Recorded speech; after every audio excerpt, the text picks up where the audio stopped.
പാലത്തായി പീഡനക്കേസിൽ പ്രതിക്ക് ജാമ്യം ലഭിച്ചതിൽ സർക്കാരിനെതിരെ വിമർശനം ശക്തമാക്കാൻ ഒരുങ്ങുന്നു CPIM.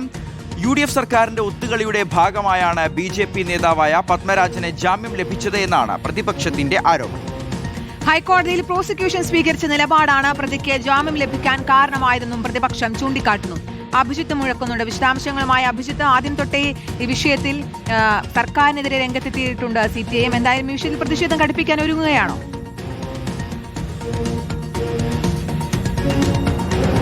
തീർച്ചയായും കീർത്തന, അങ്ങനെ തന്നെയാണ്. കാരണം വലിയ വിവാദമായ ഒരു കേസായിരുന്നു RSS നേതാവും അധ്യാപകനുമായ പത്മരാജൻ ഒരു 4ാം ക്ലാസ് വിദ്യാർത്ഥിനിയെ പീഡിപ്പിച്ചതുമായി ബന്ധപ്പെട്ടാണ് ഈ കേസിന്റെ തുടക്കം. അതിന് പിന്നാലെ ഈ കേസ് മുന്നോട്ട് പോകുന്നു.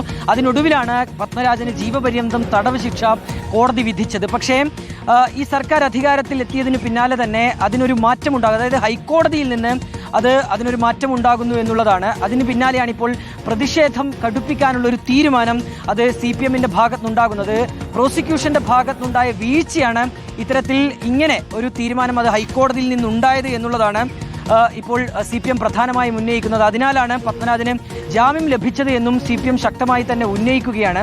അങ്ങനെ ആ വിഷയം ചൂണ്ടിക്കാട്ടിക്കൊണ്ട് ഇപ്പോൾ ഒരു വിമർശനത്തിലേക്ക്, പ്രതിഷേധത്തിലേക്കൊക്കെ CPM കടക്കുന്നു. ഇന്നിപ്പോൾ CPM കണ്ണൂർ ജില്ലാ സെക്രട്ടറി KK രാഗേഷിന്റെ ഒരു വാർത്താ സമ്മേളനമുണ്ട്.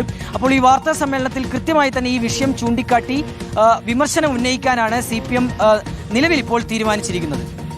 ശരി, അഭിജിത്ത് മുഴക്കുന്നാണ് വാർത്തയുടെ വിശദാംശങ്ങൾ നൽകിയത്.